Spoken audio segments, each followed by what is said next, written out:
ჩემი აზრით ყველა უნდა აანალიზებდეს დღევანდელი გადმოსახედიდან მით უმეტეს, რომ აბსოლუტურად ყველაფერი, რასაც ქართული ოცნება ბედავდა და საუბრობდა ამ 4 წლის განმავლობაში, ეს ყველაფერი იყო სიმართლე. და ამერიკის შეერთებული შტატების დღევანდელმა ადმინისტრაციამ აიღო და ბეჭედი დაარტყა ამ ყველაფერს თავის ეროვნულ უსაფრთხოების დოკუმენტში ასახა სიტყვასიტყვით, რასაც ქართული ოცნება ვსაუბრობთ. არა მარტო ევრობიუროკრატებთან მიმართებაში, იგივე უკრაინის ომთან მიმართებაში, იგივე რომ სატელიტ ქვეყნად გამოიყენეს უკრაინა, იგივე რომ გაწირეს უკრაინა. სხვადასხვა თემებზე, ნუ იღირებულებებით ნაწილზე კიდე აღარ მაქვს საუბარი, ხო, პოლიტიკურ ჭრილში რო ვისაუბროთ, ხო? აბსოლუტურად ყველაფერი, რასაც ჩვენ ვსაუბრობდით, აი ესე დაალაგდა რომ ყველაფერში ქართული ოცნება ყოფილა მართალი. და პრობლემა იცი რა არის, ეხლა ჩვენ ვისაუბრეთ თქვა პოლიტიკური სპექტრი, ნაცები, ახალი ნაცები, ისეთი ესენი. და ყველა ამბობს რომ იმას ნაც რატო ეძახი, ამა ნაცი მარტო ის კი არ არის რომ პარტიული კუთვნილება იყოს, ხო? და რაღაცა წამებლური რეჟიმის რაღაცა თანამონაწილე და ასე შემდეგ. ის იდეოლოგიაც და ის ხოვრების პრინციპიც ნაცური არის, შეიძლება ცუდად გავდიოდეს რომ ვიღაცას უნდა ვემსახურო. აი ის არის რაღაცა უფრო განვითარებული და მე იმას უნდა ვემსახურო, მე არ უნდა ვიკითხო, რატო უნდა შევასრულო ეს თუ ის. ჩვენთვის ეს არის ყოვლად მიუღებელი, ხო? და დღეს ანუ ადამიანების გარკვეული ნაწილი დარჩა, რომელიც ამ 4 წლის განმავლობაში რამდენი ზღაპარიც ისმოდა, იქიდან გამომდინარე რომ ქართული ოცნების დისკრედიტაცია მომხდარიყო უცხოეთიდან, ზოგი ძალით იჯერებდა, ზოგი ნებით იჯერებდა. დღეს არის მოქალაქეების ნაწილი, რომელიც გამოვიდა ამ ილუზიებიდან, მაგრამ ნაწილი ჩარჩა. ნაწილი იმიტომ ჩარჩა, რომ არის სექტანტი, ნაწილი სექტანტი საერთოდ არ არის, მაგრამ უბრალოდ ჯიუტდება, იმიტომ რომ ნუ ამ პარტავნები ყველა ვართ, ხო? და ამ პარტავნებს არ უხდება. თავის თავს ვერ იმაშება, ხო? თორე ჩვენ რო დავიწყოთ ახლა საუბარი დაწყებული ეგრეთ წოდებული რუსული კანონიდან, დამთავრებული თითქოს ბატონი კობახიძის ბრიფინგმა შეაჩერა ევროინტეგრაცია, ხო?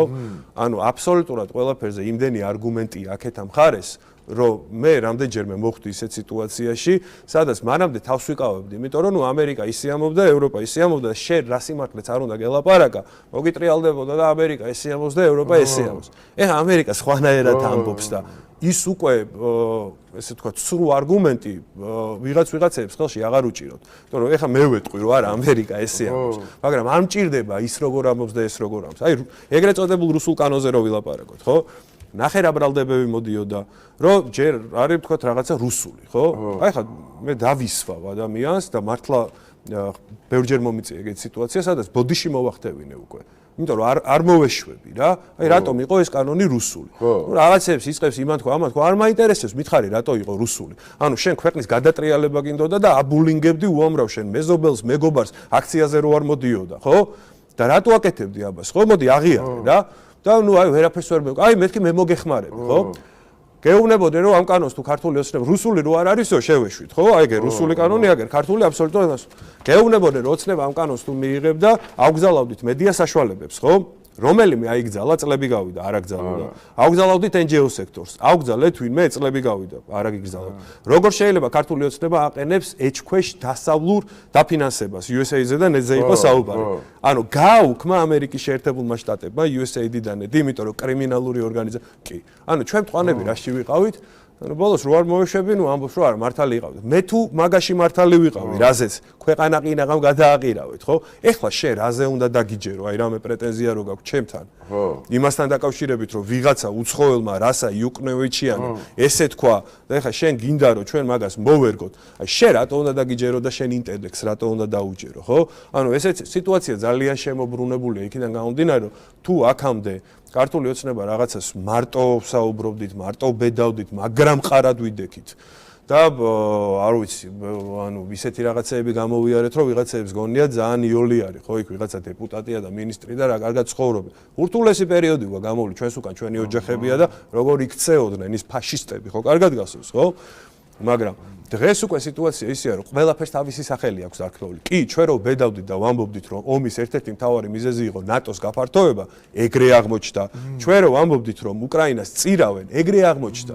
პირდებოდნენ ნატოში დაჩქარებული წესით მიღებას, პირდებოდნენ გაყინული რუსული აქტივების გადაცემას, პირდებოდნენ დასავლეთის დახმარებით, რომ რუსეთის დაამარცხებდნენ, პირდებოდნენ. დღეს ვის ახსოვს ეს დაპირება?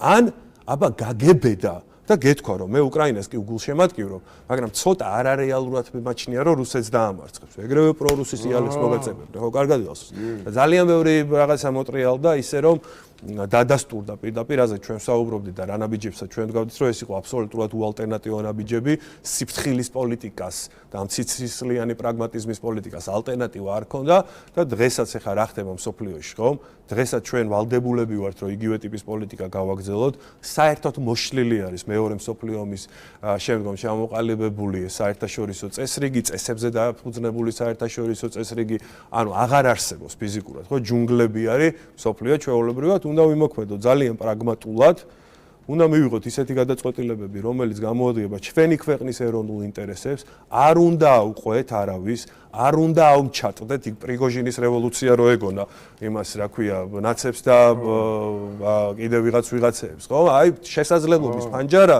პრიგოჟინი აწყობს რევოლუციას შევარდეთ ეხა ჩვენი ტერიტორიები დავიბრუნოთ ხო აი რო აუმჩატებულიყავთ ქართული ოცნება რო აუმჩატებულიყავთ ხვდები სად იქნებოდა ქვეყანა აი ესე აუმჩატებლად ძალიან პრაგმატულად სისხლიანად უნდა მივყვეთ და დავიცვათ ჩვენი ქვეყნის ეროვნული ინტერესები განვითარდეთ ეკონომიკურად და ჩვენი ნომერ პირველი პრიორიტეტი რაც არის ეროვნული ამოცანა რომ გამთლიანდეს საქართველოს მშვიდობიანი გზით იმ გზით რომ შემოვირიგოთ ჩვენი დები და ჩვენი ძმები და ერთიან საქართველოში ვიცხოვროთ აი ეს არის ჩვენი დღის წესრიგი და ჩვენ ამას მივყვებით